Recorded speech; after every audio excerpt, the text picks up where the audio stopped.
Somos un buen grupo. Gracias por estar aquí. Vamos a retomar el tema de los círculos de estudio. Hace tiempo que nos quedamos con la vida de oración en la parte cuarta del catecismo. Lo estamos repasando número por número, tratando de que lo que nos ofrece la Iglesia a través del catecismo no solamente nos ayude a entender, a conocer, a ampliar horizontes de lo que es la vida de oración en general, como conocimiento de nuestra fe, sino sobre todo que lo podamos aterrizar a nuestra vida. O sea, el fruto más inmediato es que su propia vida de oración mejore, que se acostumbren a orar, y no solamente cuando tienen esos momentos privilegiados de estar solas con el Señor, que a veces cuesta porque pues el tiempo juega a veces en nuestra contra y no tenemos tiempo, o parece que no tenemos tiempo, sino que nos acostumbremos como Madre Teresa, que orar era como respirar, es decir, todo el día de alguna manera o de otra estaba ella inmersa en un clima de oración. A eso queremos llegar, porque para eso hemos sido creados, ¿ok? Y es un ejercicio, poco a poco se va uno adaptando. Entonces, que esto que estamos viendo en estos círculos les ayude a tratar de incorporarlo en su propia vida espiritual, en su vida de oración, ¿ok? Entonces, si no me equivoco, y aquí las señoras me van a ayudar, nos quedamos con la oración del profeta Samuel, el rey David, y quiero pasar ya directamente al siguiente subcapítulo. Quiero invitarles a que pasemos al 2581. Hoy vamos a empezar un tema que para mí es importantísimo en la vida de oración de una mamá, de una esposa, de una abuelita. Hasta tenemos aquí a una joven aquí que nos edifica con su presencia, Mariana, muy bien. Bueno, pues algún día te tocará, ¿verdad? Y como joven católica que eres, pues también te va a tocar el tema que vamos a ver hoy. Es la oración de los profetas. Elías, los profetas y la conversión del corazón. Número 2581. ¿Por qué creo que es muy importante y tiene que ver con ustedes antes de empezar a leer? Porque, señoras, ustedes como mujeres católicas, ustedes son profetas. Es decir, les toca ir contracorriente. Y a veces en sus propias familias. Yo soy la que siempre quiero ir a misa y luego nadie quiere ir. Y ahí tengo que estar a ver cómo hago para que la familia se suma. O yo soy la que quiero rezar de vez en cuando y me miran todos con una cara de que, ay mamá, hoy de verdad estás pidiendo. Son profetas, porque van a entender mejor lo que significa ser profeta. Y la oración del profeta, es decir, la oración de la persona que va contracorriente y que tiene encargados a otros que no se quieren sumar a un plan. Ahí está, este va a ser el tema de hoy. O sea que muy bonito, muy ad hoc, muy bueno para personas como ustedes. Bueno, empezamos. Fíjense, voy a estar incorporando también temas que no están directamente dichos en el catecismo, pero que yo recuerdo con mucho cariño de mi profesor de esta asignatura en Roma, que fue uno de los profesores que más me marcaron en mi vida. Ya se los he mencionado alguna vez, el profesor Godwin Habets, un holandés, un sacerdote holandés que ya murió, pero sus clases eran como retiros de ejercicios espirituales, y él hablaba especialmente sobre los profetas en el Antiguo Testamento. Entonces voy a tratar de complementar lo que dice el catecismo con lo que yo aprendí de este profesor. Empezamos. Para el pueblo de Dios, número 2581. El templo debía ser lugar donde aprender a orar. Voy a leer primero el párrafo y luego lo voy a explicar qué quiere decir el catecismo con esto. El templo debía ser el lugar donde aprender a orar. Las peregrinaciones, las fiestas, los sacrificios, la ofrenda de la tarde, el incienso, los panes de la proposición, todos estos signos de la santidad y de la gloria de Dios. Alto. Dice, bueno, punto, coma, altísimo, o sea, Dios el Altísimo, pero muy cercano, eran llamamientos y caminos para la oración. Entonces, así, alto. ¿Qué está tratando de decir aquí el catecismo? En este momento de la historia del pueblo de Israel, hay lugar de referencia importante para la vida de oración? El templo. El templo como el referente, el lugar donde me encuentro con Dios, ¿verdad? Entonces por eso los judíos procuraban por lo menos una vez al año subir a Jerusalén. Ahí estaba el templo. Y no era que en cada pueblo o en cada ciudad teníamos nuestro templo, o como ya sucede hoy en día, pues que cada barrio, cada lugar de la ciudad tiene su iglesita, su templo. No, el templo había uno. Y ese era el lugar donde te encontrabas con Dios. Por eso ibas allí. Por eso todos los ritos que tiene incorporados en su tradición el pueblo judío tienen que ver con ese adorar a Dios, y ese es el lugar de encuentro, ¿ok? Y es importante, o sea, ese Dios que inicialmente es un Dios con mayúsculas, distante, lejano, como a veces también puede ser para nosotros, como vimos en el retiro de la semana pasada, se hace visible, se hace cercano. Y antes de que se encarne en la persona de Cristo, ¿cómo se va haciendo cercano y visible a su pueblo? Con signos visibles. Y uno de los más importantes, el templo. ¿Ok?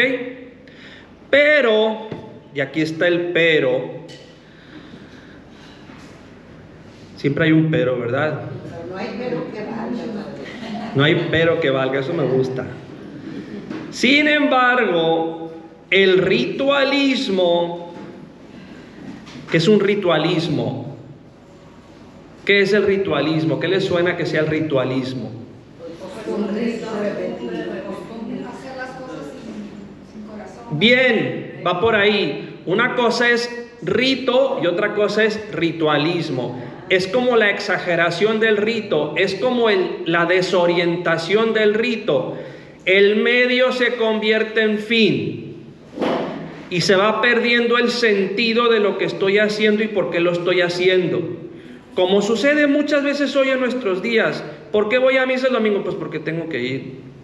Porque si no es pecado. Pues porque eso fue lo que me enseñaron desde chiquita. Hasta que llega un momento que la gente dice, ¿y por qué tengo que ir? Si me aburro, si no me siento justo, si no entiendo ni lo que está pasando. Entonces dejan de ir. Porque se perdió el sentido. No porque no sea importante, sino porque te quedaste con una costumbre, pero se fue vaciando de contenido esa costumbre. Y eso es lo que sucede muchas veces hoy en nuestros días. Por eso este tema es importante. Los ritualismos, dice, el ritualismo arrastraba al pueblo con frecuencia hacia un culto demasiado exterior. Nos pasa a todos. Me arrodillo cuando entro a una iglesia y ya lo hago como de costumbre, así todo mal, pero ni me doy cuenta de lo que estoy haciendo cuando me arrodillo, o me persino y no soy consciente de que cuando me estoy persinando estoy invocando a la Santísima Trinidad, que es el nombre del Padre y del Hijo y del Espíritu Santo. Es decir, me quedo en lo externo y se me olvida lo más importante. Esto les pasó también al pueblo de Israel. Era necesaria la educación de la fe, la conversión del corazón, es decir, recuperar el sentido, que los signos externos reflejen lo que hay en mi alma y en mi corazón. Por eso cuando hicimos el otro día la explicación de la misa, muchas de ustedes me decían, padre, o sea, wow, porque por fin me doy cuenta de esto y esto que se hace. Pues ese es el sentido de esas explicaciones, que ustedes también recuperen cuando están haciendo esos signos, por qué lo estoy haciendo y que lo hagan con todo el contenido que están llamados a tener. Esta fue la misión de los profetas, antes y después del destierro. Aquí también ponen una nota histórica, a ver si alguien me sabe decir a qué destierro se están refiriendo. Esto a lo mejor ya es demasiado preguntar, pero si las más veteranas recordarán que cuando yo llegué el primer año les di un poquito de historia de la Sagrada Escritura y les hablé, creo, pero bueno, ya hace casi 6 años de esto. ¿Quién me puede decir qué destierro es? A ver. Destierro de Babilonia. Muy bien. Esta es la gran tragedia que le sucede al pueblo de Israel. Si la gran promesa era, te voy a dar una tierra que va a ser tuya, tierra prometida, y vas a tener un templo, y vas a tener un lugar donde adorarme, y vas a estar en posesión de tu tierra con un lugar donde encontrarte contigo.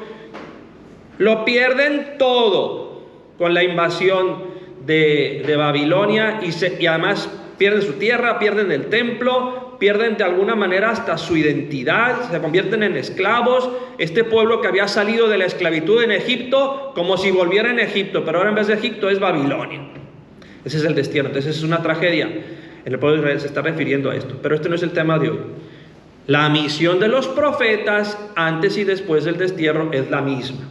Recupera el sentido de las cosas. Por eso, señoras, queridas señoras, mujeres del reino que están aquí presentes, así incluyo también a Mariana, ¿verdad? Madres de familia, abuelitas, pero también las jóvenes que se están preparando para su vida universitaria.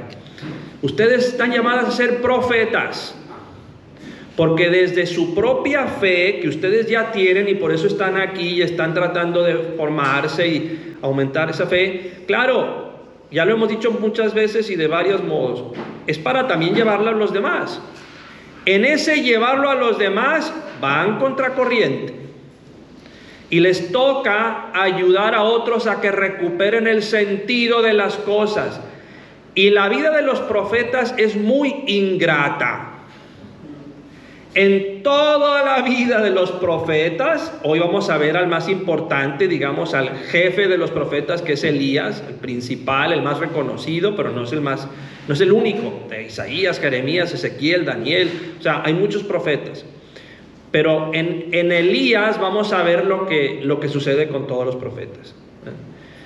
Les cae esta cruz de tener que ir contracorriente para decirle al pueblo lo que el pueblo necesita escuchar, pero lo que el pueblo muchas veces no quiere escuchar. Y sufren mucho, son incomprendidos, son criticados, son perseguidos, los tratan de matar muchas veces. ¿Por qué? Porque están siguiendo la misión de Dios, porque Dios los envía. O sea, Dios le dice a los profetas: te necesito, tú ve, tú vas a tener que ser el que de mi parte vas y les hablas a un pueblo que no quiere escuchar lo que Dios le quiere decir. ¿Les suena conocido eso? Y esto no solamente en temas de fe. Muchas veces ustedes como mujeres, que son los pilares de sus familias, tienen que estarle diciendo a la familia lo que a la familia le conviene y lo que la familia justo no quiere y no quiere escuchar. Y ahí están ustedes tratando de decirle a la familia de una manera, ¿no? Por amor, contracorriente. Bueno, este es el tema. ¿Cómo es la oración del profeta? Esto es lo que vamos a estar desentrañando. ¿Ok? ¿Alguna duda hasta aquí? Un paréntesis que voy a introducir aquí, que esto sí lo tomo de mi profesor Gershwin Havets, que en paz descanse. Él nos recordaba, decía: vamos a purificar el término profeta. Cuando uno escucha la palabra profeta, ¿a qué te suena? Hay una persona que sabe adivinar el futuro, casi como un adivino. Ay, voy con el profeta para que me diga qué me va a pasar, casi como fuera un nigromante o no sé qué. No. Decía, no. Sí, dentro de la misión que tiene el profeta muchas veces es advertir sobre cosas que pueden estar en el plan de Dios y que la gente no se da cuenta, y es como advertir, por ejemplo, este famoso destierro, cuando les cayó el imperio de Babilonia, arrasó con ellos, se los llevó de esclavos.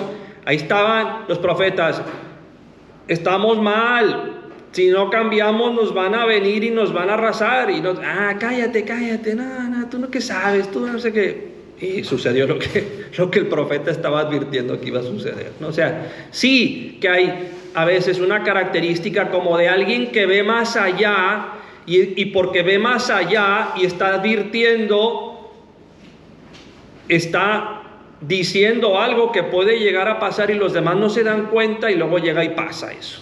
¿Okay? Pero eso no es la característica más importante del profeta.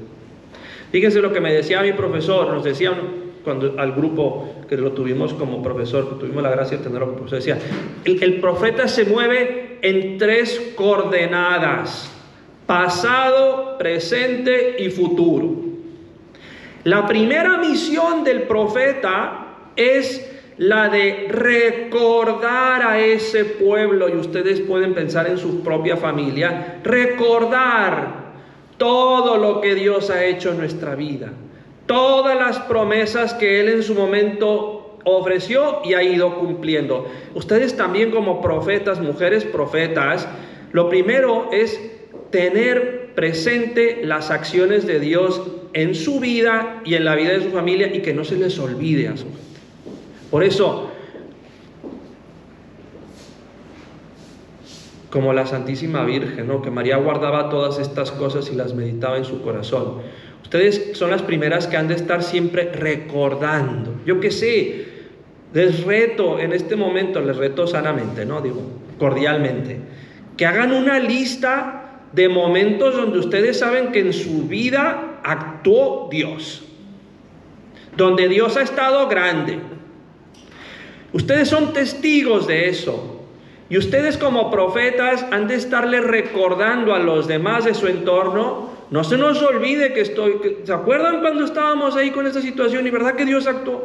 ¿Se acuerdan cuando estábamos en este problema y verdad cómo se notó la presencia de Dios?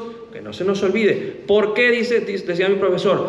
Porque de esa experiencia de cómo Dios de hecho ha ido actuando en el pasado, de ahí se ilumina en primer lugar el presente. Hoy tenemos otra necesidad, no nos preocupemos, ya sabemos cómo tenemos que afrontar eso. Ya sabemos cómo trabaja Dios, ya sabemos cómo a veces Dios tarda más de lo que uno quisiéramos que tardara, pero siempre responde. Ya sabemos cómo a veces responde de una manera como no es la que yo quisiera, pero responde igualmente. Entonces la primera misión del profeta es estar recordando las obras del Señor en la vida, en el pasado, para iluminar el presente y desde ahí entonces mirar con confianza el futuro. Si Dios siempre ha estado con nosotros, sigue estando hoy y va a seguir estando en el futuro. No hay por qué tener miedo. A veces permite unas purificaciones muy fuertes. El destierro de Babilonia mismo fue quizá la purificación más fuerte como pueblo. Volvieron a su tierra, volvieron a tener templo. Y superó las expectativas hasta con la venida del mismísimo Hijo de Dios cuando el Mesías aparece siglos más tarde. Entonces, Dios cumple y supera las expectativas. Entonces, una de las misiones del profeta, la misión es continuamente estar recordando a su pueblo la presencia de Dios y de un Dios fiel. Esa es la principal misión del profeta. Incluso eso, la gente a veces dice, no, yo no quiero escuchar eso. Así somos. Y por eso el profeta es a veces criticado, incomprendido, es muy ingrata la misión del profeta. Pero esa es la misión que ustedes tienen como creyentes, y yo digo en este tiempo como mujeres. Entonces, ahora sí retomamos lo que dice. ¿Dudas? La pregunta, por si no lo están escuchando, porque esto se está grabando y a veces se me olvida que se está grabando, es cómo hacerle cuando uno ya se da cuenta que está siendo pesado, ¿no? En repetir, en insistir, y a veces parece que es contraproducente. Pues obviamente hay una estira y afloja, obviamente hay un discernimiento, obviamente hay a veces que hay que decir las cosas de otra manera, a veces hay silencios que uno necesita, pero para después poder volver a proponer lo que uno necesita proponer, ¿ok? Entonces, eso no hay una regla fija. Yo creo que ahí uno siempre tiene que estar. Por eso la oración del profeta, una característica vamos a ver más adelante es, el profeta no actúa motu propio. Él está siguiendo las indicaciones de Dios. Y en su oración, él discierne y se da cuenta, o toca volver a insistir en este punto. Lo voy a tener que decir de otra manera, lo voy a tener que decir con más cariño. A lo mejor lo voy a tener que decir más con hechos que con palabras. Pero tengo que volver a decir esto, tengo que volver a insistir, tengo que saber escuchar. Voy a escuchar, pero luego me van a tener que escuchar a mí también. O sea, hay una estira y afloja, sí, pero que no llegue el punto de decir ya me cansé, ya cumplí. No, porque la misión del profeta nunca acaba. Es incómoda. En eso ustedes tienen que tener el discernimiento cómo, cuándo, dónde. Pero el tener que seguir proponiendo esa verdad que Dios me está diciendo a mí en mi propia oración, que no me puedo quedar callada, pues esa es la misión del profeta. Entonces, gracias, Vero, yo ni me acordaba, pero si usted dice que lo dije, le creo. Pero es válido, y sí, yo creo que lo pude haber dicho para que las personas que están viendo esto y no escucharon a Vero. Ella comenta como un consejo que ella recibió fue pues hacerle ver a la familia Así como se pone muy contenta la mamá cuando llegan los hijos a casa, así se pone, yo diría, o más contento nuestro Señor cuando nos ve entrar por la puerta de una capilla o de una iglesia, y sobre todo si vamos a acompañar en el sacrificio de la Eucaristía. Él se pone feliz, Él está dando la vida por nosotros, y cuando nosotros vamos y le correspondemos, pues Él es el primero que se pone muy contento.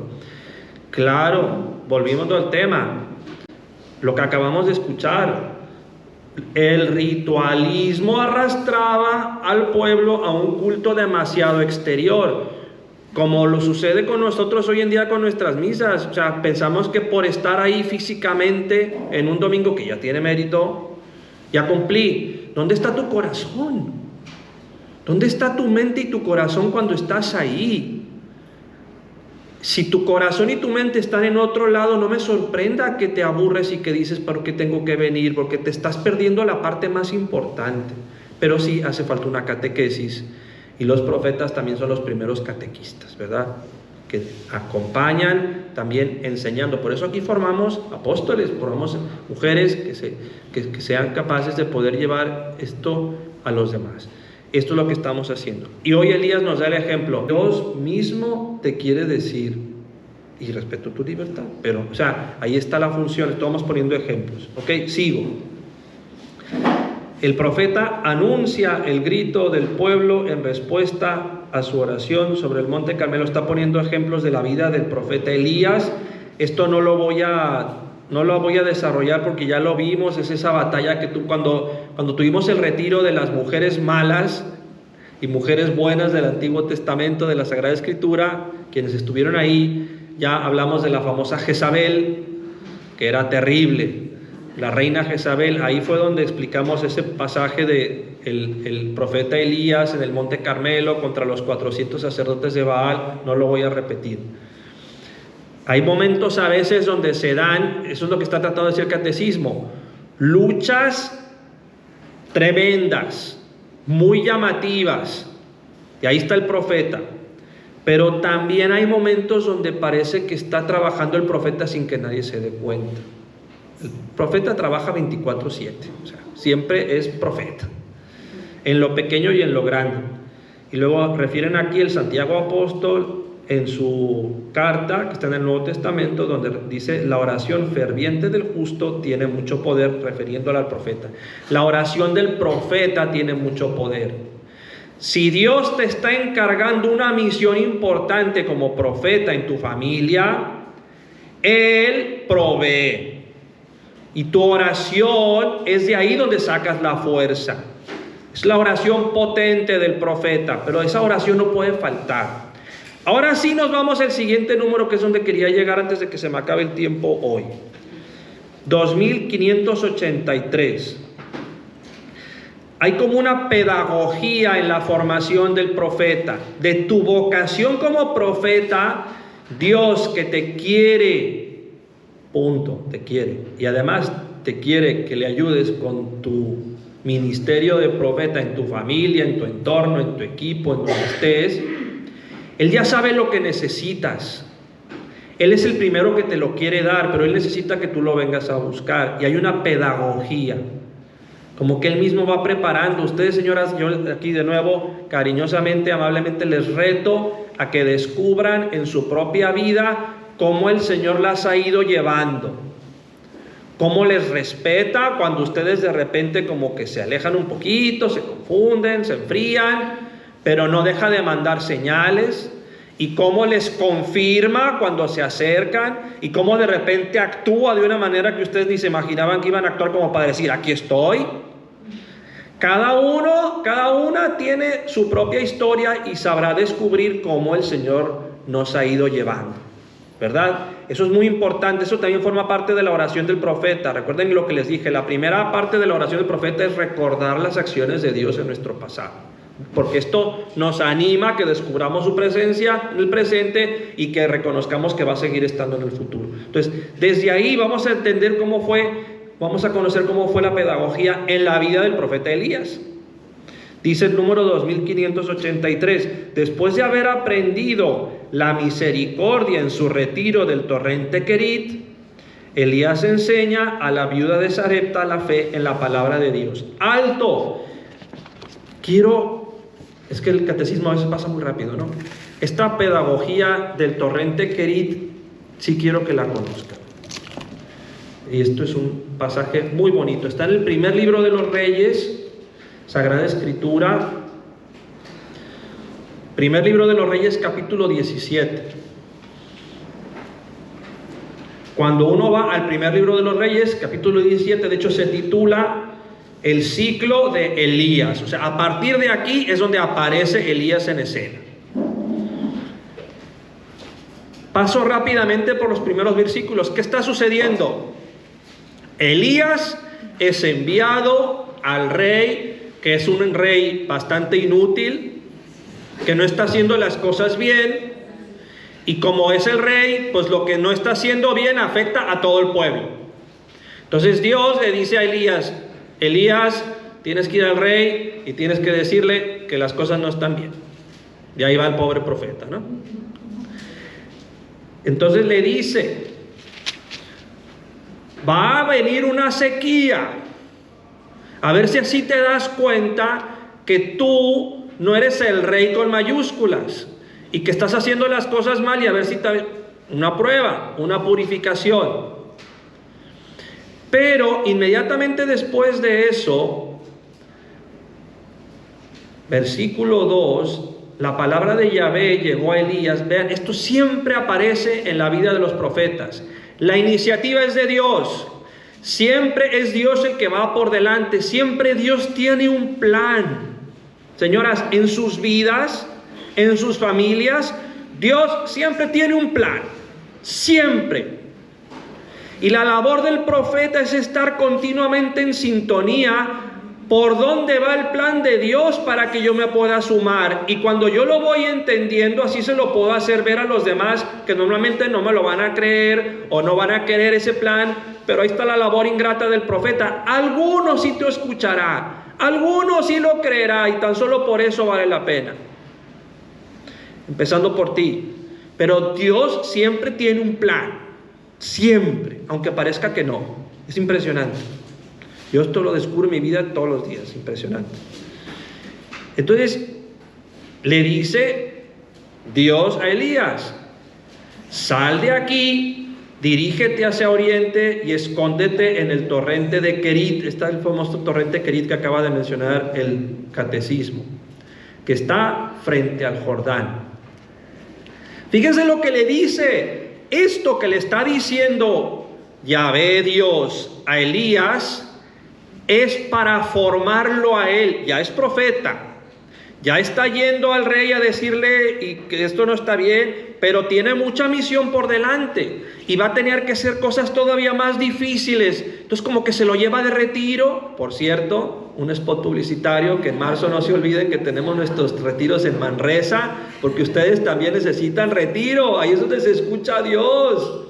Primer fin de semana de marzo tenemos un retiro en Manresa, 3 días, y el siguiente a mediados 11, 12 y 13, lunes, martes y miércoles. Para los que no pueden el fin de semana, ahí tenemos el otro, ¿ok? Entonces, paréntesis, ¿verdad? Ustedes también necesitan suerte. Se lo llevó de retiro. Así como Jesús, cuando empieza su vida pública, vete al desierto. Antes de que sigas, vete al desierto. Es decir, necesitamos retiro. Y Él se lo lleva de retiro. Fíjense cómo lo prepara para su misión de profeta que ya empezó. Fíjense cómo lo prepara. Versículo 4. Habrás de beber del torrente, y he ordenado a los cuervos que te suministren ahí el alimento. Es decir, tú te vas a quedar ahí en ese lugar aislado y vas a depender absolutamente de mí. Yo voy a proveer que no te falte el agua, y yo voy a proveer que no te falte alimento, pero tú vas a tener la tentación de buscártelo por ti mismo, de ser tú quien te procuras por ti mismo las cosas que tú sabes que necesitas. Y para que tú puedas ser mi profeta, te voy a desnudar, te voy a hacer que te sientas inútil, Te voy a hacer que dependas absolutamente de mí. Y ahí es cuando te vas a dar cuenta quién soy yo. ¡Wow! Pero esas purificaciones no todo el mundo las aguanta. O sea, el profeta tiene que estar ahí aprendiendo a recibir todo de Dios para poder ser su instrumento cuando vuelva con ese pueblo cabeza dura. Para saber cuando se ponen delante de ese pueblo y decir, Dios es fiel, Dios va a actuar, que lo sepas porque ya lo sabes en tu propia vida. Porque en tu propia vida has descubierto la grandeza, la omnipotencia y la misericordia y la providencia de Dios. Y cuando eso te cae el 20, entonces ya eres más libre para poder ir con los demás y decir, esto estamos en manos de Dios aquí, pero hay que estar con Él, pero hay que darle una oportunidad a que Él actúe. Si tú no haces eso en tu propia vida, cuando llegan esos momentos difíciles, el profeta entonces tira la toalla. No sé si me explico. ¡Qué fuerte esta prueba! La está diciendo, pero el catecismo lo dice muy rápido. Se lo llevó al torrente Querit. ¡Pum! Sigue. Espérate, vamos a desentrañar qué fue esto. Es una prueba durísima. Señoras, o sea, ¿ustedes saben lo que es vivir de la providencia? Muy duro, es muy fuerte. Esto dará pie. Hoy, por ejemplo, estamos, fíjense, qué bonito, qué coincidencia de la liturgia. Hoy estamos celebrando a San Antonio Abad. San Antonio Abad, que es lo que les llaman los padres del desierto, que el padre Luis es experto en esto. Yo también lo estudié, pero él es doctor en estas materias, yo no. Pero les comparto, esto es de los primeros que cuando acabaron las persecuciones del Imperio Romano contra los cristianos y los cristianos ya empezaron a formar comunidades sin temor de que fueran masacrados y asesinados, y fue de los primeros que, siguiendo el ejemplo de estos hombres como Elías, dijo, yo necesito silencio, y se iban al desierto. Son los famosos padres del desierto, y vivían así como el profeta Elías, vivían de la providencia. Aprendieron a confiar en Dios de una manera, movidos por Él, para después ser padres espirituales de todos los que iban a pedirles consejos. ¿De dónde sacaban esa sabiduría? De este tipo de purificaciones. Entonces, señoras, con esto ya voy concluyendo. Esto es lo del torrente Querit, muy potente. Habrás de beber del torrente y he ordenado a los cuervos que te suministren allí alimento. Procedió según la palabra de Yahvé. El profeta obedece. Esa es otra característica. El profeta obedece. Es dócil, es fiel. Esto no se improvisa. Procedió según la palabra de Yahvé y fue a establecerse en el torrente. Los cuervos le llevaban pan por la mañana y carne por la tarde, y bebía del torrente. Pero al cabo de los días del torrente se secó, porque no había lluvia en el país. Claro, la misma sequía que él había profetizado le empieza a pasar factura también a él. ¿Y qué sucede después de esto? El milagro de la viuda de Sarepta. Por eso ese pasaje que ya lo desentrañé en un retiro, cuando después de esto el profeta es enviado por Dios a la casa de esta viuda, que ya solo le queda un poquito de harina y un poquito de aceite y se están muriendo de hambre ella y su hijo, y llega el profeta y le dice, con ese aceite y con esa harina, no te preocupes, haz un pan, voy a comer yo, pero no se va a vaciar la harina y no se va a vaciar la alcuza de aceite. ¿Con qué seguridad hace eso? Con la que él ha experimentado antes en su propia vida. Por eso el profeta tiene credibilidad, porque lo primero es que en su propia vida lo está viendo y lo está comprobando. Por eso con esa autoridad va y le dice al otro, déjame te diga quién es Dios, déjame que te explique yo quién es Dios, déjame que te explique lo que Dios ha hecho en mi vida, soy testigo para que tú también te dejes, que también pueda actuar en la tuya. Esa misión es de ustedes. Qué bonito. Entonces, señoras, o sea, a mí me entusiasma que ustedes se den cuenta de esto, porque estoy seguro que Dios está haciendo, como en el retiro de la semana pasada, se está manifestando continuamente en sus vidas. En la medida en que ustedes sean mujeres de oración que saben reconocer esa presencia de Dios en sus vidas, ustedes tendrán más libertad, más seguridad y más autoridad para después ser los profetas que tienen que ser con sus seres queridos. Pues muy bien. Dígame, señora Laurita. Ya me adelanté un poquito, la viuda le creyó Claro. y Ahí está el siguiente capítulo, si no se acuerdan, le cree y dice, ok, hombre de Dios, perfecto. Entonces, preparó la tortita de pan, que lo único que le quedaba. La alcuza nunca se vació de aceite, la harina nunca se acabó hasta que se acabó la sequía. o sea, ella Ella confió, ajá, pero porque el profeta, la convenció. o sea, ¿qué había en la mirada y en la voz de Elías que viene y te propone algo totalmente ilógico y que dice, o sea, racionalmente, esto es una locura, pero si tú me dices, yo creo que es de Dios, ok, y va por ahí y se demuestra la grandeza de Dios, ya no solamente en la vida de Elías, ahora también en la vida de esta mujer. Y luego sigan leyendo si quieren ya por su cuenta, ya se nos acabó el tiempo, porque después se muere el hijo. Acuérdense de esa escena, ya lo hemos meditado en un retiro. Y entonces el profeta Elías, cuando muere el hijo de la viuda, no se enoja con Dios, pero le dice, a ver, Señor, o sea, este niño no se puede morir. Y va y se pone, pero antes hace una oración con Dios, el profeta. Yo sé que tú puedes actuar y lo resucita. ¿Por qué? Porque tiene la experiencia de que Dios está siempre con él, de que Dios le escucha, y de ahí sale la fuerza de su mensaje a los demás. Pero es muy interesante, esto es por lo cual el catecismo nos propone este modelo de oración también, la oración del profeta, porque ustedes también están llamados a ser profetas, y es una oración muy especial, es la oración de quien es criticado en su fe, de quien es incomprendido, de quien tiene que dar un mensaje de salvación, pero la gente del otro lado no quiere ni recibirlo. ¿Y qué hago? Ánimo, ya tienen un modelo. Pero lo primero, ¿cuál es? Oración. Ustedes mismas en su propia vida, descubrir esa presencia, esas manifestaciones de Dios, porque de ahí es donde sacan ustedes su autoridad. Entonces lo dejamos aquí. Yo que pensaba que iba a acabar hoy con Elías. El siguiente tema, todavía no acabamos, nos quedan todavía, nos quedan otros pasajes que yo después voy a desentrañar. Luego veremos los salmos como otro modo de orar del Antiguo Testamento, que es precioso para que ustedes también conozcan más cómo orar con los salmos. Luego este resumen y pasamos al siguiente tema, que eso será, ahí iremos avanzando, les hago como un preview, ¿no?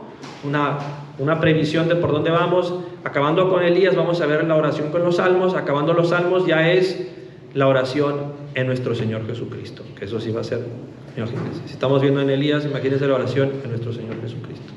Jesús nos enseña a orar. Le damos gracias a Dios, a no ser que haya alguna duda todavía por ahí. Les invito a que tengan su encuentro con Cristo, déjense iluminar por el Evangelio, compartan lo que a ustedes también les dice el Señor y seguro que van a experimentar unos frutos muy bonitos. Te damos gracias, Señor, por todos tus beneficios, a ti que vives y reinas por los siglos de los siglos. Jesucristo, Rey nuestro. María, Reina de la Paz. En nombre del Padre, y del Hijo, y del Espíritu Santo. Amén.